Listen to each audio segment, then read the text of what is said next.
बातमी आहे सांगलीच्या पलूसमध्ये, कारण आता माता बाल पोषण आहारामध्ये आता मृत सापाचं पिल्लू आढळलेलं आहे। साम टीव्हीने ही बातमी दाखवल्यानंतर हा मुद्दा स्थानिक आमदार विश्वजित कदम यांनी विधानसभेत उपस्थित केला, तर दोषींवर कडक कारवाई करण्याची मागणी कदम यांनी केलेली आहे। दरम्यान ही बाब गंभीर असून याची नोंद घेण्याचे आदेश विधानसभा अध्यक्ष राहुल नार्वेकर यांनी दिलेले आहेत।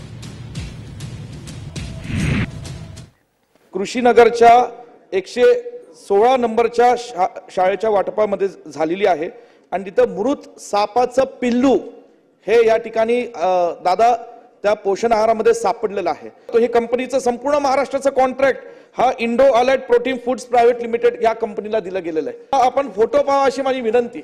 या फोटोमध्ये स्पष्टपणे दिसून येतं सापाचं पिल्लू ते आहे, पण आपण गर्भवती महिलांच्या आणि लहान मुलांच्या आयुष्याशी खेळतोय, ही शासनाला अत्यंत गंभीरपणे याची दखल घेतली पाहिजे। विश्वजित कदम यांनी सभागृहाला दिलेली माहिती अत्यंत गंभीर आहे, शासनाने याची नोंद घेऊन उचित कारवाई करावी। विश्वजित कदम यांनी सभागृहाला दिलेली माहिती अत्यंत गंभीर आहे, शासनाने याची नोंद घेऊन उचित कारवाई करावी।